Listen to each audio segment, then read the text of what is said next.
You guys, did you know that Her Take is still a thing? You know the show that Jillian Michaels had quit a long time ago? Yes, Anna and Lindy Li were still doing this show, but today Anna has quit.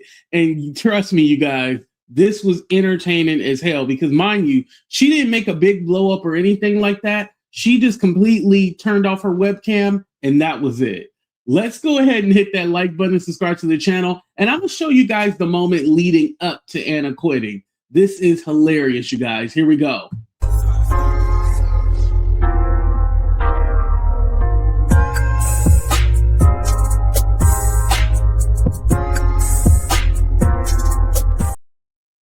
Thank you for tuning in, everybody. It's your boy AT2. Let's go ahead and get started. Here we go. So one thing I forgot to mention. So basically, Dinesh D'Souza, you know, he's a white man in brown face, and not really, but y'all get the joke. And then we have this other girl named Bianca. I've never heard of her before. And so both of them are pro the Iran war, where you have Lindy Li and Anna actually making sense. Like, no, we don't need to be in this war. This is ridiculous. And so you have like this 2-on-2. But then Lindy Li kind of throws Anna under the bus, and we'll go ahead and get into that as well. Here we go. On this because Anna, I can actually feel the excitement in your voice about all this because see, on the one hand, you're like Iran is no threat. Iran is no threat at all. I don't think we should be there to begin with. We shouldn't even have gotten involved. And now you're like excitedly reciting all because I know you want this war to go badly because then you can go. No, I don't want to be in this war. I don't want to be in this war, Dinesh. I don't want to be in this war. You're stupidly cheerleading a war that doesn't benefit the United States at all. That does nothing but put our soldiers in danger. There's nothing that we're going to benefit from as being dragged into this ridiculous war. And it's not even a war against Iran at this point. It's a full-blown regional war. Our allies are being targeted. We are low on interceptors, meaning that our Gulf allies cannot be protected by the United States. Saudi Arabia reached out to the U.S. begging for THAAD interceptors, and the U.S. is just ignoring their request because we don't have enough, and we're using what we have to defend Israel. How is this good when it comes to, how is this good in any way at all for the United States? I'll tell you how it's good. Because go ahead. Okay. So when this conflict started, I was worried that because it was a United States and Israel operation, it would be interpreted by 2 billion Muslims around the world as being some kind of a war against not just radical Islam, but Islam itself. Now, but when Iran very stupidly and with tactical ineptitude, very surprising, by the way, coming from them, began to attack Bahrain, Qatar, UAE, even Saudi Arabia, I was like, this is actually fantastic. Why? Because now we get a whole bunch of Muslim allies speaking on behalf of the Muslim world. Let's remember Saudi Arabia represents the 2 holy sites of Mecca and Medina. So this was a massive miscalculation by Iran. Very good for the United States. And so you're missing the forest for the trees. You're like, oh, well, it looks like, it cost us $100 million a year because they. So what he's saying, because for those of you who don't know, Iran, they're attacking like Jordan, Saudi Arabia, Dubai, they're attacking all these places in the Middle East. And so what he's saying, since they're attacking them, they're going to basically default into being our allies and they're going to help us go against. No. They don't have the manpower to really fight or to go after Iran like that. So it's not working in the way that he thinks it's working. They hit Qatar. Qatar could very well have been on the Iranian side. They're on our side because Iran attacked them. So you asked me for some good news, and there it is. We are unable to protect our allies. And so to your point, they might want to reconsider whether or not it makes sense to have U.S. military bases in their countries, because that's the reason why they're being targeted.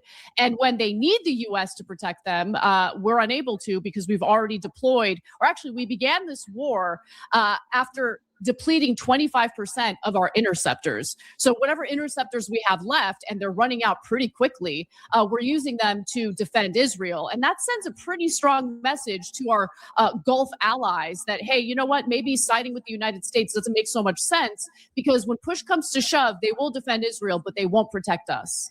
So our allies, numbers, guys, just to give you guys some color as to what exactly this means, every time we shoot down a drone that costs the Iranians $50,000, it costs us $1 million to shoot that down. That's $1 million that could have gone to the American people, okay? And the situation is so bad right now. We are so depleted. Trump has actually invited Lockheed Martin and Northrop Grumman to the White House to talk about the situation, because our reserves are running dangerously low. And I think one of the greatest catastrophes to come out of the situation is that we've been demonstrated to be a paper tiger. We couldn't even last a week without our supply being depleted. And now people can see that we can talk a big game, but frankly, there's no substance behind it. And to add to that, the thing is that what they're doing is aerial attack, drone attacks on Iran.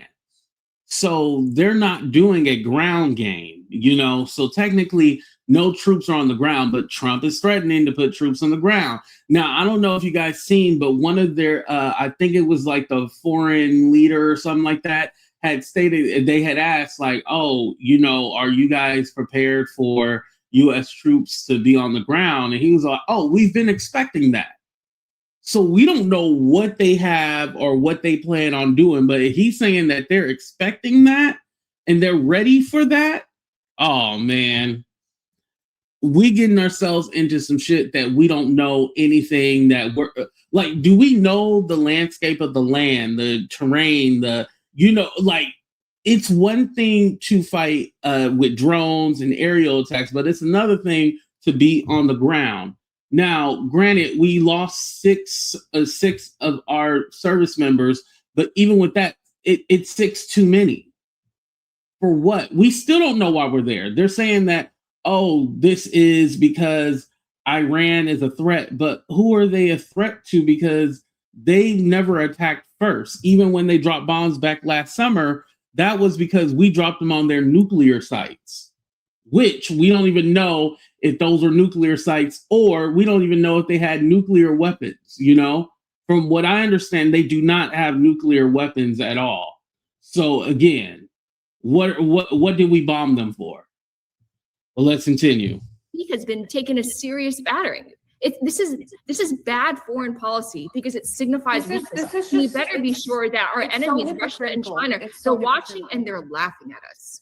No, Lindy, how can you finally feel threatened for the first time in many years again, because we have an actual leader that's willing to do and take the action that was very long necessary for many, many years? Because I didn't see anybody, neither of you really, none of you two, excluding Dinesh, right, protesting when Obama had paid millions of dollars to Iran after they had taken some of our Navy members hostage.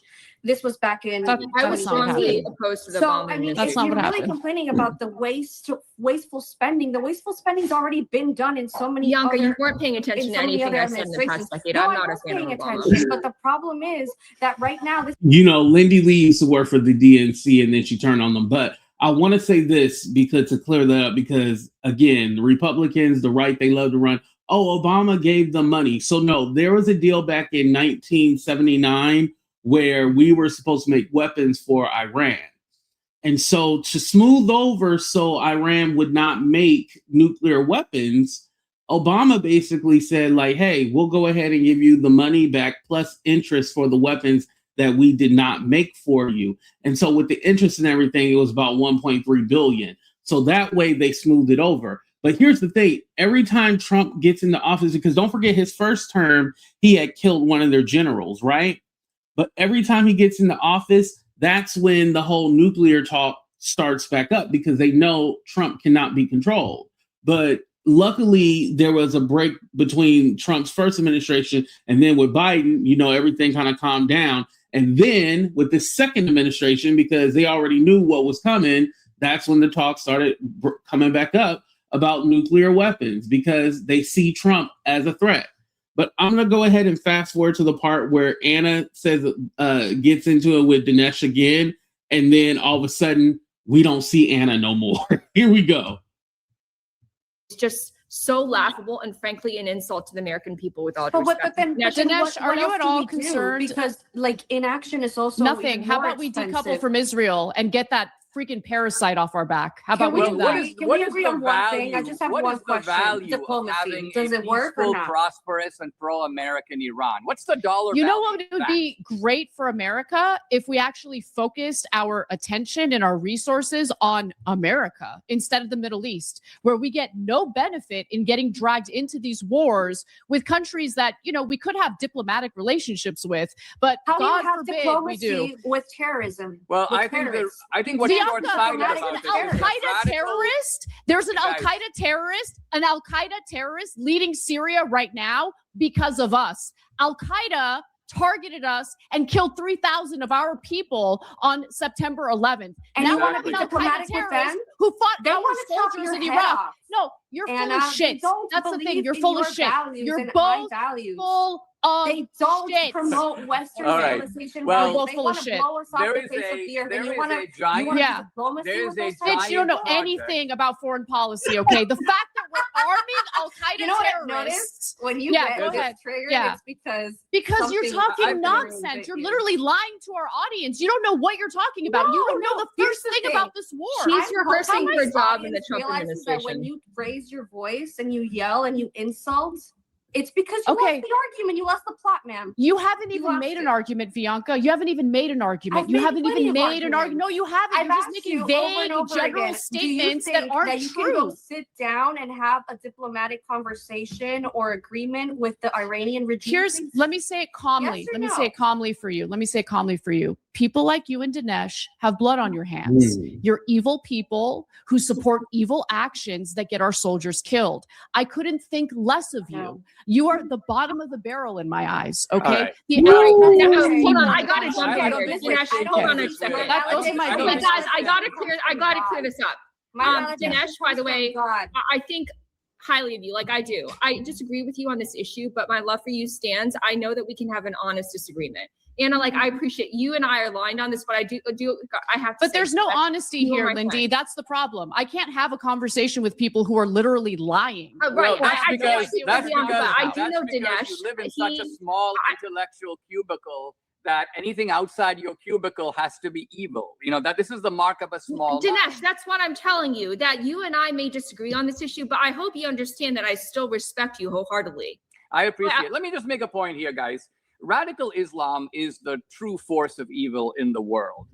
And the interesting thing is that you see Lindy Li is like kissing their ass, and Anna's like, you two are the worst people ever. Mind you, these are the two main co-hosts, Lindy Li and Anna. You would think that you would have Anna's back more than the other two, right? But again, no. And I think this is why Anna quits. Here we go. Our greatest threat. And it's not limited to just Iran. It's not limited to Al-Qaeda. It is a project that includes infiltration of the West. When you said earlier, Lindy, about supporting deportation, this is because there are probably a large number of terrorist cells in the United States now. Definitely. Radical Islam is on the march in Australia, in Europe, in Canada, in the United States. So this is not something we can look at as something over there, that if we leave it alone, the Muslims are all going to settle down. The radicals are all going to leave us alone. This was actually part of the naivete that came after 9/11. We began to identify Islamophobia as the problem. And essentially what we did is we allowed radical Islam to consolidate and now make its way, burrow its way, so that even in a red state like Texas, I mean, mosques are coming up like mushrooms. All right, so Dinesh, radicals are running for school board. Dinesh. But there's a difference between a radical group versus an actual government. There's a difference. And again, the interesting thing about when it comes to 9/11, we're going to have this conversation. When it comes to 9/11, most of the hijackers, they were from Saudi Arabia. But yet, we're not at war with them.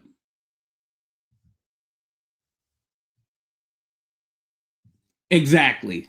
At the local level, there was one of Mamdani's guys goes, we will have 50 Muslim congressmen in the United States in 10 years. So this is all part of a comprehensive threat Iran is merely the head of the snake. All right. So Dinesh, I hear you, but granting that, don't you think that Islamic extremism will only exacerbate if you bomb their home countries? Like, don't you think they would hate us more if we go over there? Like, I diverge from Anna a little bit, and please forgive me. I just have to be intellectually honest. I do believe that Islamic extremism is a threat, but I also agree that Zionism is a threat. Why can't both things be true? Well, both things are not true. The Islamic extremism is a threat to the world and to us. Zionism is not a threat to us. Zionism is getting our soldiers killed. It's sapping our resources. It's damaging our international prestige. And our enemies, they don't even have to do anything. They can just point and laugh at us as we bleed out in the Middle East. All of our resources have gone to waste for a country that frankly doesn't give a single damn about us. The Israeli people don't care about us. They use us and they move on. They're building their greater Israel project, while here in the United States, our streets, here in Philadelphia, there are drug addicts on the street who don't have food. They don't have treatment. They're just languishing there because we spend all of our money overseas. It's just, I think it's we crazy. spend most of our money at home. I understand your point, and we spend it but very it's poorly. Conflating. It's conflating. What am I you're also conflating? because you're also making an overly simplistic argument. Like, a lot of the domestic issues that we have in our country are because, let's talk about where they're coming from, like San Francisco. That little sigh that you heard in the background, that was from Anna, because then we don't see her for the rest of the show. Who leads San Francisco? Democrats. Who leads, Oregon? Democrats. Who leads a lot of these blue states? They're Democrats. So a lot of these. But most of the poor states and most of the crime and economic disparities is in the South, or in red states. Let's be honest about that. So, dumb argument. But let me go ahead and skip forward, because now we don't see Anna. And then Lindy Li kind of addresses it at the end. So let's go ahead and play it right here. I don't really know what it is. Maybe you can sign and come back on. But in the meantime, let's move on to the next topic. Well, actually, I just want to say that in closing, Dinesh, I invited you on. I know you can't hear me. You can't hear a word I'm saying, correct? Okay. No, I don't think That's fine. She's trying to tell you something, but can you hear her or no? He can't hear me. No. We're gonna wrap. She'll try to technical difficulty. Wait, PBD has all this money, because this is under valuetainment or whatever, right? Has all this money, but yet they can't fix the technical issues. Come on now, man. Difficulties. Bianca, I really appreciate you coming on. I know we have areas of disagreement, but I actually value you, and I really hope you have a really safe and wonderful delivery next week.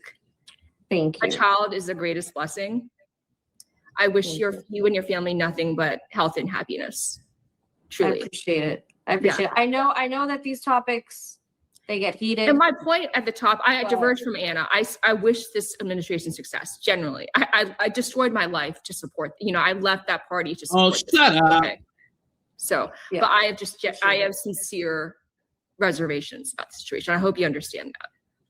No, I get it. I just wish, and this is not necessarily a target towards you, but I do wish that sometimes we would have a little bit more of just fruitful conversations where things don't have to get so heated and the screaming and the yelling, because I know that you're capable of doing that. But yeah, that's my style. But I'll be diplomatic and right there. Yeah, you won't have to worry about it with me. But Dinesh. Now I hear you. Oh my God! In the last minute of the show, that's such a shame. Dinesh, I just wanted to thank you for coming on. I know that we have disagreements, but I know that they're honest and sincere. And I hope you'll forgive me my disagreement with you on this. I really want the best for this country, and I genuinely believe that this is the wrong decision. But I don't think you're compromised. I don't think that you're evil. I consider you my friend. Well, I appreciate it. Anna is out of control. I sometimes wonder what it's like to live in her head. It's a very stormy place, quite clearly. But that's the way she is, and that's okay. Yes, and I know that as soon as we step out of the studio, you and I probably agree on 90% of the things. Because we do. We've had this discussion, and I'm America first. Let's try it next time. Well, after I give birth, and do my thing. But let's try next. All right, that's enough of that love fest. But notice how Lindy Li basically throws Anna under the bus. Like, instead of having her co-host back in the like, I understand why she's passionate about this. I wish that she was still here to talk about this subject with us, blah, blah, blah, blah, blah. But you know what the funny thing is that they literally dragged Jillian Michaels for leaving the show when she rage quit and walked off the set. But Anna necessarily didn't do the same thing. She just turned off her webcam, but essentially did the same thing, right? So with that being said, I kind of double spoke on that. But essentially, Anna does the same thing. Like, you're on this type of show because they want the views, and the views aren't there. Unfortunately, like, this video has less than 10,000 views, and not too many people have talked about this. Really, you would think that this would be a bigger topic, considering that Jillian left, then Amy left, and now Anna has left too. So this show is basically over with. I don't see them continuing to still do this show because why?